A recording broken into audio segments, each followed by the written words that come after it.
All right, welcome in Cube Show podcast. I am set, ready. Been a minute. Feel like since we've been together, especially since you see me on video because we had some technical issues last time around. We usually come to you on Sundays because of Christmas. We're backing it up a little bit. And here's what we're going to do. I'm going to kind of lay out the next couple of episodes and sort of our plan working into the off season, wrapping up this postseason. Today, we're going to preview some SEC bowl games. Not all of them, because we'll do an episode next Sunday where we will review the bowl games that have taken place and then preview basically the college football playoff and one or two others. We're still going to update you, discuss, talk about portal, coaching movement, things like that, like the news, the headlines. But we're going to take a lot of the portal guys. One thing that we've done that I know you guys have said that you like is we've taken guys coming from the portal into SEC schools. We go study them. We tell you about them. We're still going to do that. But we have the entire offseason to do that. We're going to focus in on games that are taking place now. We'll still go through a couple of moves that I really like. There are a couple things that happened that were headline worthy. We need to discuss. We want to discuss that. But we're going to get into a couple of these games that are coming up, what we like about them, don't like about them, and a little bit of a preview. And then on Sunday, we'll drop another episode. I'll be in New Orleans. I just came back from, by the way, I hope you all had a wonderful and a Merry Christmas. For me, it was excellent. The house that I was in, we go stay with my in-laws in Decatur, which, by the way, we had strawberry pretzel salad and homemade ice cream pie, which my mother-in-law's homemade ice cream pie it's a homemade chocolate sauce on top of vanilla ice cream with a crumbled Oreo cookie crust. And she makes her own whipped cream to put on top of it. And it is the best dessert I've ever had, hands down. It ain't even close.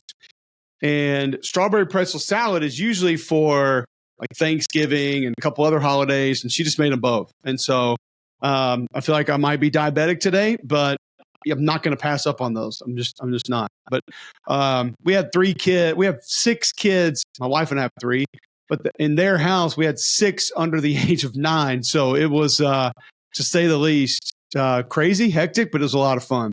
If any of you guys have younger kids, watching them on Christmas Day is just awesome. So it was cool. It was very neat to be able to be with family, and I hope you guys all had a Merry Christmas as well. As you know, always brought to you by our friends at Wickles Pickles. Wickedly delicious. You can pick them up in your grocery store. Boom, just like that. Grab a giant jar today like we have at the house. You can snack on them, use them for your burgers. They have great little recipes at Wickles Pickles on Instagram. You can catch some of those, see what those are all about, and get that going. But they sponsor the show. Check them out online, wicklespickles.com. Use promo code CUBE. You can get 15% off if they don't have them in your grocery store. They'll ship them to you, and it'll be fantastic. So you can go pick those up there. Wickles Pickles, proud sponsor of Cube Show. We always appreciate them. All right, so we'll go through some today and a little bit of news today, and then we'll come back Sunday. I'm going to the Alamo Bowl today. I'm going to San Antonio. SEC bowl season gets going tomorrow, and then throughout the course of the week. And then from the Alamo Bowl, I'll go to the Sugar Bowl. I'm going to be on the Sugar Bowl megacast presented by Pat McAfee. It's going to be me, Sam Macho, Colt McCoy, and Harry Douglas. It's going to be a lot of fun. I'm excited about that game. Just Texas-Washington in general, I think it's going to be an awesome game. I had it in the Alamo Bowl last year, and I'm excited to be a part of it as a playoff game this year. So we'll just cut an episode there in New Orleans and try to figure out a few things to preview the college football playoff and preview everything else happening around the SEC. And the thing with the players is it's nonstop. There's so much. I can't even begin to try to get through everybody coming in, everybody gone. I did want to hit just like some big SEC news right off the bat. LSU loses Mike Denbrock to Notre Dame. I think it's a massive loss. I think he's exceptional. I've respected what he's done since I've started paying closer attention to him the last 2 years. Obviously, he had a Heisman Trophy winning quarterback this year, but it's the changes and the adaptations they made in the offseason, knowing what they had, and then the year before doing it with a couple freshman tackles and a new quarterback, and it's just been really cool to watch. I think it's a massive loss for Brian Kelly. I have heard similar things that other people are reporting, discussing about the Michigan job, but I think a lot of things have to happen for that to even be real or to take place. So I'm not going to say that that's likely by any stretch of the imagination. Anybody can sit here and say, oh, yeah, there's interest. Well, a lot of coaches have a lot of interest in other jobs. You just don't know it. But Michigan it's a fantastic job. And I don't know if he's more interested in that than LSU, but it's one that I think he would probably listen, especially if things aren't going exactly the way he wants them to in Baton Rouge. He's had 2 good years. You can say this year was a letdown, but there weren't a ton of people saying that they were going to be in the playoff before the season. I think it's just once you saw what the quarterback was doing, everybody said, oh, this is a waste of a quarterback because you had Heisman and should have been in Blitnikoff. I voted Malik Neighbors #1 in Blitnikoff. So whatever. A&M gets Jay Bateman as their defensive coordinator. I think that's a good get. He's been in North Carolina, been with Elko. He knows, obviously, how to handle himself, been around big-time college football. Elko will have his fingerprints all over the defense, so it's not a massive deal either way. Couple of guys out of the portal. Florida loses Jalen Kimber, DB, and Tennessee loses Wesley Walker, a DB. The Jalen Kimber one's big. I think he's talented. Wesley Walker's not huge, but it's just they start to stack up. It's kind of like the Georgia thing. We're going to talk about Georgia in just a second, but I don't think Wesley Walker by himself is one that you look at and say, man, that's going to be a massive problem. That's going to be a big deal. But you look at now, I think 6 or 7 DBs from this team have gone in the portal. And I know Tim Banks probably trying to reinvent that portion of the defense, but there's no guarantee that you're just going to get extra guys in that you like or that all of a sudden are players. So I do think it's a little bit dangerous to have that much turnover at one spot. Georgia, a little bit of a similar deal. A lot of younger guys hitting the portal. Is that panic button time? No, it's not. Especially because for some reason, I don't think people are – as many people that were going nuts about what Georgia was losing to the portal, very few have come around and given proper credit to what Georgia has gained in the portal. And that also needs to be done. Now, some people are, like you see Rusty Mansell and you see some of the guys that cover Georgia on a regular basis, have an understanding of what that is. I mean, even like Nick De La Torre, who covers Florida, knows that ATN going to Georgia is a big deal. But there's a lot of people that were like, oh man, there's so many people from Georgia hitting the portal. What are we going to do? Kirby's losing it. But then when good players come back in, you have to treat that the same way. And I don't feel like that's sort of been quid pro quo. But there've been a couple of heavy hitters into other teams' facilities from the portal that I wanted to touch on. And Kentucky is one of those Georgia guys. There's 2 or 3 Georgia guys I'd be concerned about. We talked about Marvin Jones a couple of weeks ago going to Florida State. He's now committed there.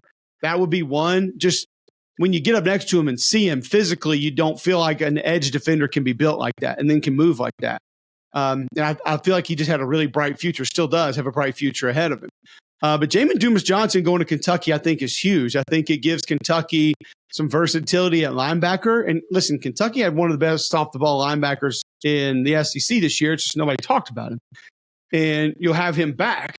But now you get another veteran that has run a complicated scheme that understands it's a really good pressure linebacker, which Brad White's not afraid to use his linebacker in pressure situations. Keep in mind, Kentucky plays 3 down a lot. So you're going to be asked to blitz and pressure, probably from anywhere that you play on that defense. I just think it's a really good get because I thought physically he brought it on a regular basis. So he'll fit into that blueprint under Mark Stoops and what they want to be and what Brad White wants to be. Just a phenomenal get for the Kentucky Wildcats, getting linebacker Jamin Dumas-Johnson from Georgia. Ole Miss, we've mentioned everything that they're getting. Now finally get Walter Nolan from Texas A&M. And listen, I'll be the first one to tell you that there are some motor concerns. There are some concerns on being dialed in on a regular basis. But I'll tell you this, from a physical perspective, when he decides to play, there are not a lot like him in college football. Not the SEC. That's anywhere that I've watched. Can play inside, can play outside, good lateral movement, good power, perfect frame, great versatility up front.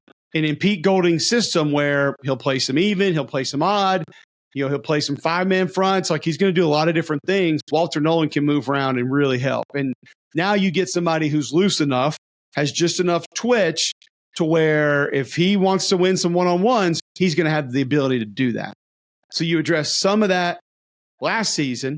Now you get Princely coming in who's lighter, a little more twitchy from Florida off the edge that can help you there.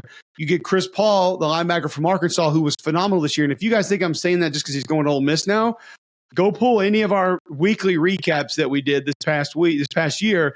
You'll hear me talking about those two linebackers at Arkansas, Chris Paul Jr. being one of them, and they were phenomenal. Played great football all year. Fast, attacks, love the way that he plays. This defense is reinventing itself right in front of our eyes. And then you had Juice Wells on the other side at wide receiver. You see the reasons people are excited about Ole Miss right now. Should be. Got a chance to be really good. And with what's coming back and Jackson Dart and Trey Harris and Quinshon Judkins, it's a hell of a nucleus that they got coming back. And they got good coaches there. So it's going to be fun to watch. Georgia does get Trevor Etienne from Florida. Great changeup back. Because I feel like Georgia's got a couple heavy hitters that can just go downhill on you. But now you get somebody that you can move. You get somebody that gives you a little extra burst. And the thing that Etienne did that I loved late in the year when he almost sort of became a little bit more the feature back than Montrell Johnson at times for Florida, he showed you that in between the tackles, he can be fine. Like, he's not one of these guys that when he gets hit once in between the tackles, like, he's done. I don't think that at all. And I think he's going to be someone that, because Bobo likes two back. You saw him do it with Dylan Bell this year, moving a receiver to the backfield and using him in different ways. So now you have some two back with the speedster that you can move around. He could be your motion guy. You can do a lot of things with Trevor Etienne. They get Miami receiver Colby Young, 47 catches, 563 yards. He's 6'5", 215. I've watched a little bit of him. I think he's loose enough to be able to win some one-on-ones. Obviously, a guy that can work in traffic, go up and attack the football. I think it's a good get. Anytime you can add talent at receiver, especially with how Bobo works some of the formations and motions this year, I did a great job with that. This is a good get for Georgia. And then they get South Carolina defensive lineman Xavier McLeod, who hasn't played a ton of football, highly thought of coming out of high school. I'll tell you this. The South Carolina staff was very excited about him going into last year. I do know that for a fact. I can share that. I can't share a whole lot else. LSU gets Xavier Thomas, Mississippi State wide receiver. I honestly can't remember if we hit this last time or not, but I'll kind of recap it. Had Mississippi State multiple times this year. Thomas exploded the week before we had him the last time. And he's a guy that can work inside. He can work outside. He can win one-on-ones. He's super fast. He was someone that they force-fed the football to at times. Now, probably needed to be done more. But I think if you're talking about a move wide receiver and somebody who can utilize in the quick game, that can turn those into explosive plays, Xavier Thomas can be that guy for LSU. They got the big aliens. Now you got somebody that you can move around that can do some other different things for you that I think is going to be able to help the LSU offense. A&M gets Vanderbilt safety DeRicky Wright. First off, you're getting a massive human being. When you see him up in person, you think there's no way this kid plays safety. Like, he can't move like that. Surely he can't run that well, but he can.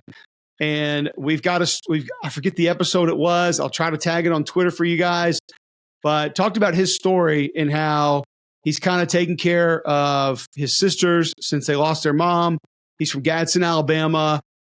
Derek Mason raved about him, recruited him. Talk about what an amazing kid he is. Everybody on that team, in that facility that was around him, what an amazing human being he is. If I'm an A&M fan, I'm excited that we're just getting such an incredible person to be in my locker room. And the kid can play some football too, and he could be a real thumper in Elko's system, in his scheme. So I think it's a good get. And Auburn gets Duke linebacker Darian Mousy. I'm probably butchering that, and I apologize. I did talk to some of the Duke coaches because I just had the Birmingham Bowl.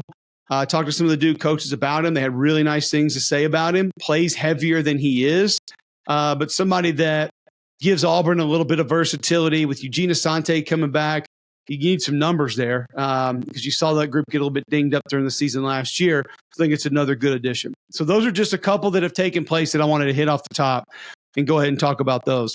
Also want to talk about Blue Delta jeans. You guys always know we talk about the most comfortable, the most breathable, stretchy denim you'll ever wear in your life. You can dress them up. You can go casual. Go to bluedeltajeans.com. Late Christmas present if you need that.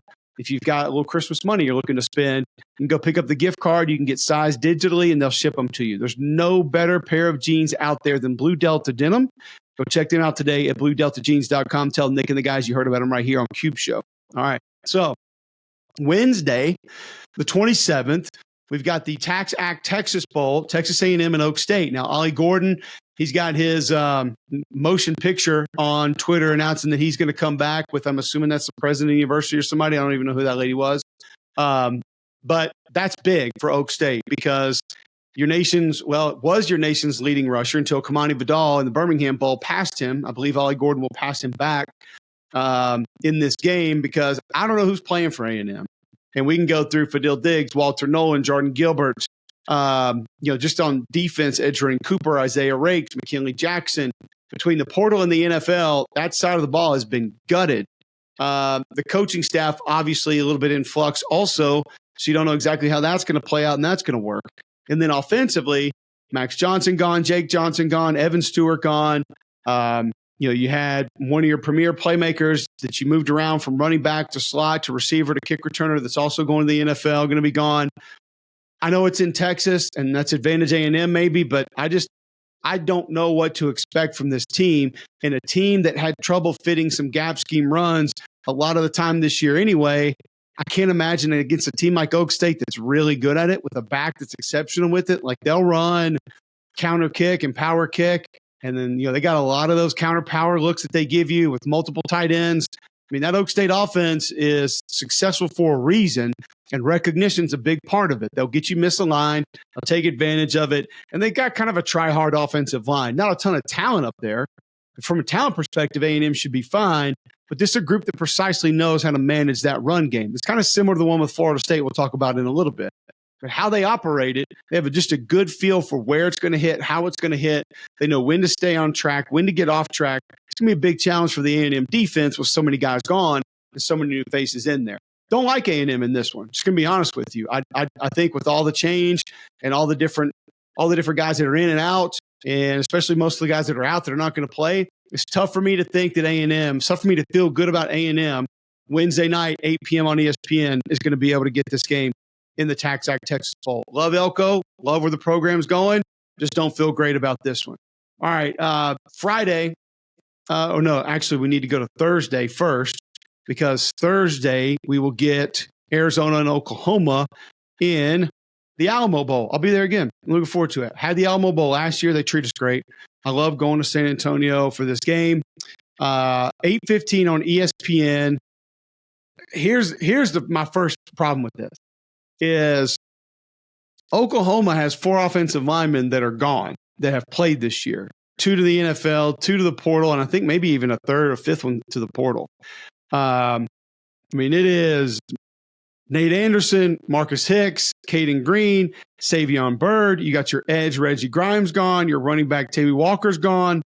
It's a lot. And Dylan Gabriel leaves to go to Oregon, but in comes Jackson Arnold, the incumbent. And I've talked to some people on that staff that have raved about his ability.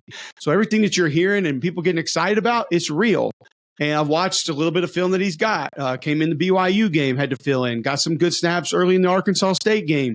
He can throw it, and he's got good mobility. Actually, they run quarterback counter with him multiple times against Ark State, and he has a great feel for just kind of wait, get behind some of those blockers, and then get north and south. He's not afraid of contact. Oklahoma's forced 25 turnovers on the year. That's tied for second in college football. They have 111 points off those turnovers. Only Michigan has more with 112.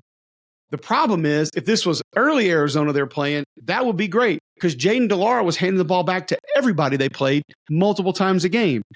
Noah Fafita has come in and taken care of the ball. I think I counted like the 15 previous starts before Noah Fafita took over under DeLaura. They had like 28 turnovers, the team did. And in the last 7 under Fafita, they have like 6 or something. It's not just him, it's the team that has drastically cut down on turnovers. Since he took over on September 30th, this is Noah Fafita, the Arizona quarterback. He's top 10 in QBR, completion percentage, passing yards, and passing touchdowns. And when we had them against Mississippi State, Jed Fish told us, listen, the thing, because we always talk backup quarterback in your meetings, you want to know just in case a guy comes in, tell us a little bit about him so we know. He said, listen, this Noah Fafita kid, I'm just going to tell you guys right now, if he wasn't 5'7" or 9, whatever he is, I don't know, but he's short, he would be a big-time quarterback prospect. He said he can make all the throws. He understands how to get through progressions. He knows protections. Like, he's football IQ off the charts. He's a gamer, and he's just short. That's it. He's just short. And so Jaden DeLaura gets banged up. He takes over, doesn't give the job back. Arizona's won 6 straight. They've scored 25 or more in 7 straight. They're not going to have Jordan Morgan, their left tackle, who is a big-time prospect. He'll be one of the first offensive tackles off the board. And with the way that this defense pressures, I would imagine left tackle would be watch that area first. You'll probably see Venables and company attack that with Morgan out. But here's what you need to know about this. This team physically gets after you. Defensively, when I went back and studied Arizona in the offseason, getting ready for the Mississippi State game, I could not believe the tenacity that the defense played with. My first thought was, these dudes ain't trying to hit you hard. They're trying to knock you out of the damn game. And I'm not saying from an illegal standpoint at all. It's just they play fast. Like Jacob Manu, this inside linebacker who's probably 211, but he plays like he's 311. Like the dude has no fear whatsoever. Big, long corners that are a problem. Now, I do think some of the shot plays could be beneficial for Oklahoma. And Arnold can get it down there. But protection is going to be a concern. You've got a couple defensive ends that are going to have a chance to play in the NFL.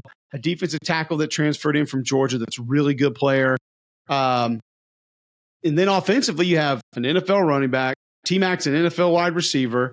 You probably have 2 NFL receivers also on this Arizona offense. So this is going to be a tough matchup for Oklahoma. I think it'll be an exciting game. I think it'll be a good game. But because of the offensive line with a newer quarterback, I would expect maybe adding some more quarterback run with some of the backs being in the portal, different things like that. But I don't feel great about Oklahoma in this game. I think it's kind of a toss-up in my mind. But with all of the departures and very few departures from Arizona, you have to almost feel a little bit better about Arizona in this matchup. All right, so now we'll go to Friday, and 11 a.m. on ESPN, we get Kentucky and Clemson in the Tax Slayer Gator Bowl.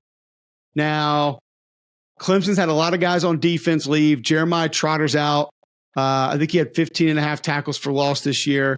They allow 116 yards per game rushing and the number 5 pass defense in the nation. But you've had a couple DBs that are out also that are going to be gone. I think this game really comes down to Devin Leary with no Ray Davis and how does he operate? Whether they want to go fast or slow, whatever that is, can he be comfortable? Because they have the explosive capability to be able to put up some points. I also think Kentucky has the ability to be able to get to Cade Klubnik, especially with how this offense operates. You're going to have a lot of slide protection. You're going to have a pull protection. And Brad White has a good understanding of where to attack teams that protect that way. So I would suspect Kentucky to be able to get to the quarterback, but you've got to stop Phil Maffa and Will Shipley. I'm assuming both those guys are going to play because that Clemson rushing attack can get going and it can be a problem. And this Kentucky group's pretty aggressive and they fly around. Therefore, some misdirection stuff, you can be out of position. But I do think they can rattle Cade Klubnik. I do think that they match up well against a secondary that has a couple of departures. Now, up front is where it'll be a little bit of a problem for Kentucky because this Clemson D-line's nasty across the board. And if that Kentucky offensive line, we've seen them show up and not show up this year, if they decide not to show up in this game, they ain't going to get anything going. It's going to be a real problem. But you've got some guys behind Davis that have shown that they can operate well. It's just, I think Dingle coming back out of the portal going to be big. Utilize some of the intermediate stuff. And then you try to get some quick throws to some of those playmakers and generate explosives. Because I wouldn't be confident you're going to be able to hold up a whole lot. But Liam Cohen will have a plan. And I feel pretty good about Kentucky in this game. I know there's no Ray Davis, but with everything that Clemson's lost on defense, Bo Collins going to be gone at wide receiver. Nate Wiggins also going to be gone from that defense. And really, Keaton Wade and Ray Davis is about it for Kentucky. So 11 a.m., Friday the 29th, that's the Gator Bowl on ESPN. I feel pretty good. Leary, by the way, was 1-2 against Clemson when he was at NC State. 5 touchdown passes in those games, a 74.8 QBR, which is his highest QBR against a team that he's played more than once in his career. So, I mean, not good in the win-loss column, but statistically he's had some success. All right. Also the 29th, 7 p.m. on ESPN, Goodyear Cotton Bowl, Missouri, Ohio State. We know all the offensive guys, skill guys are going to be gone for Ohio State. Julian Fleming, receivers out. Kyle McCord is out. So Devin Brown probably gets to go at quarterback, 12 of 22 this year. He hasn't been in the game since October 21st. That in and of itself is a little bit bothersome. But there is a lot up front for this Ohio State defense that I like. Like Tyreek Williams has 10 tackles for loss. Eichenberg and Chambers at linebacker, team's 2 leading tacklers, active. But you go look at some of the rush numbers that teams like Notre Dame, Rutgers, Michigan have put up against them, with, I think, the stretch play being executed better by this Missouri group than anybody that Ohio State has played. Now, they've seen it, and they have an idea what it's going to look like, and they'll try to rep it in practice. But when you start talking about how Missouri can be selective with, locking the backside and not bringing that backside tackle up to the backside linebacker and intentionally looking for cutback runs, that's how they split your defense. Some of the bootlegs, some of the stuff with the motion coming flat in split zones, either hitting a tight end or receiver out there quickly. Like Kirby Moore's done an awesome job moving the pieces around this year with that offense. I think it's going to be tough for Ohio State to manage.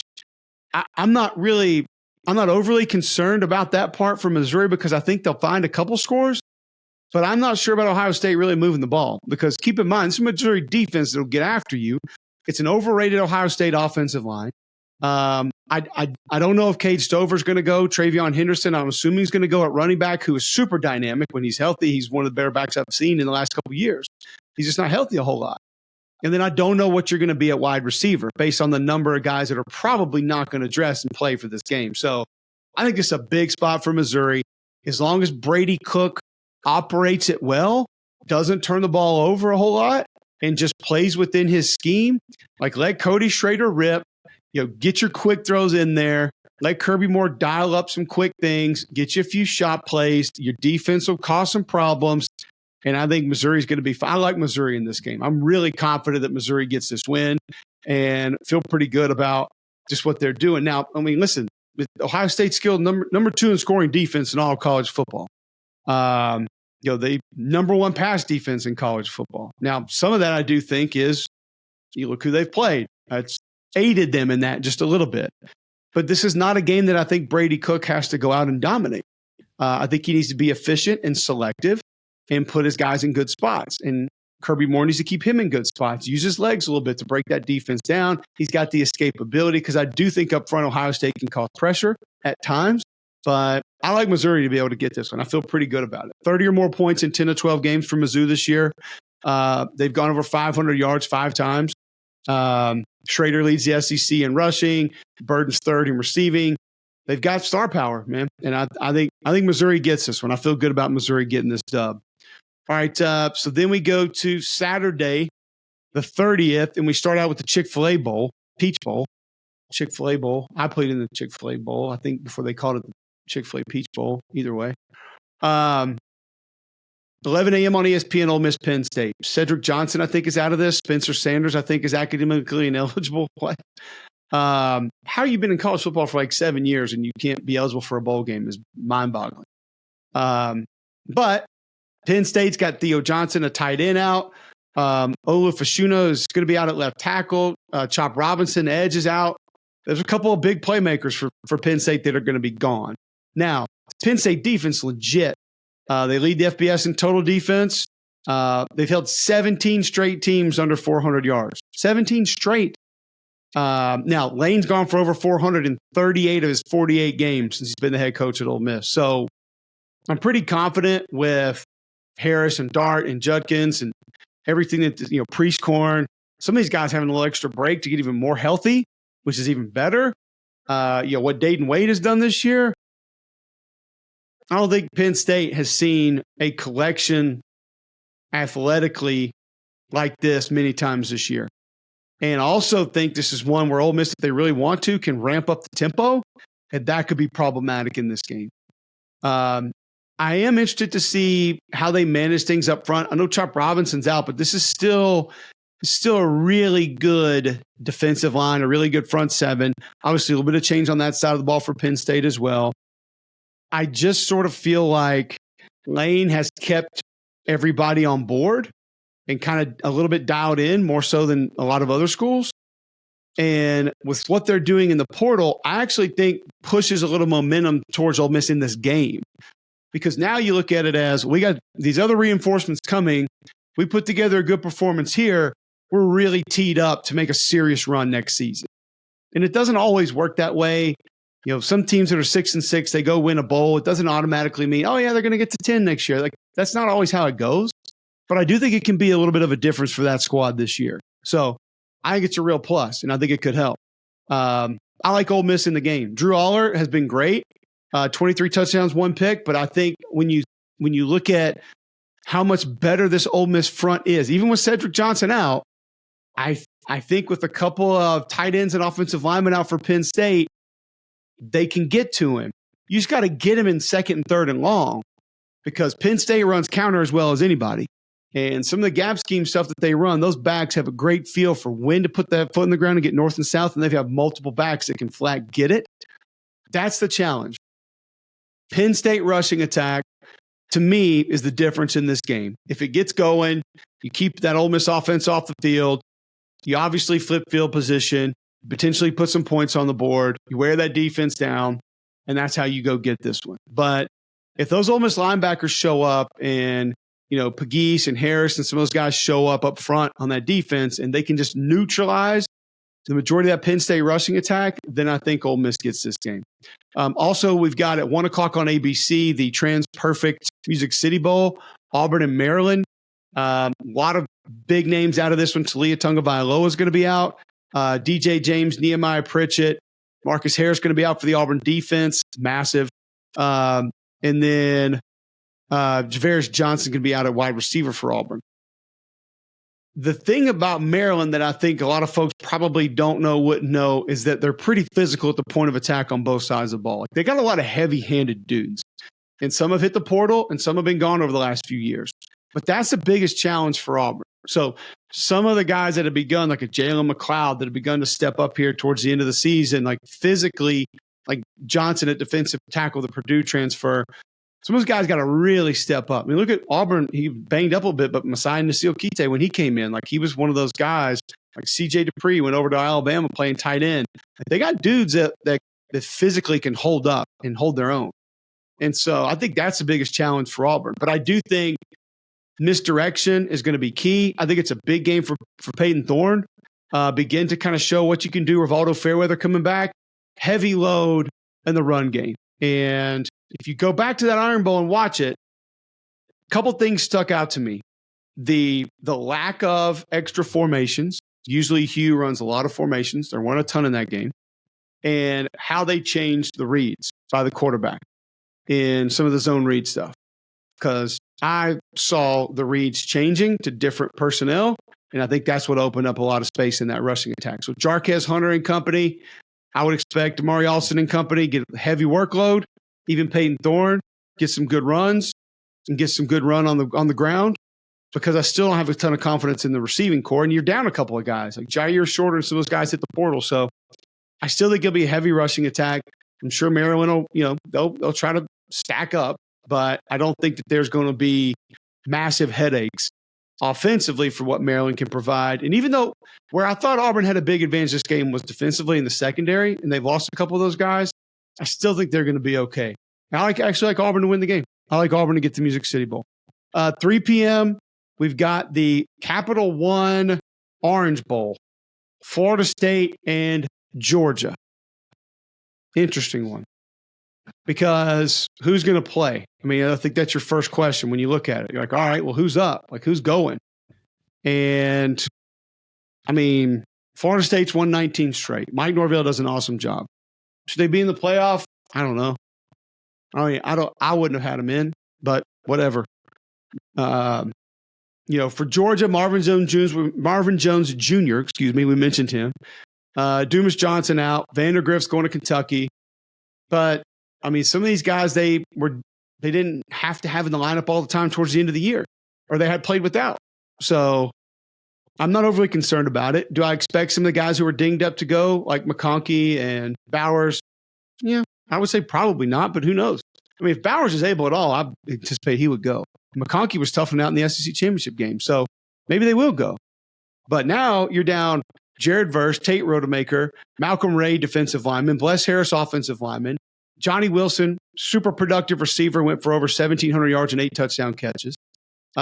Keon Coleman, who had 11 touchdown receptions, led the ACC in touchdown catches. Jaheim Bell, tight end, going to be gone. Fabian Lovett, defensive lineman, going to be gone. I mean, it's just like, what? I think Georgia's fine in this game. You get Carson Beck back. You still have a ton of weapons. If there's no McConkey and no Bowers, you still have plenty of weapons to be able to take advantage of a defense that should not be able to get to the quarterback in any way, shape, or form, fashion close to what they did the majority of the year. Most of those guys are gone. So I think it's a big spot for Georgia. If Kirby can motivate these guys to come out and prove a point, which he's done plenty of times, in spots in ways that we never thought possible, I think Georgia physically will more than hold up.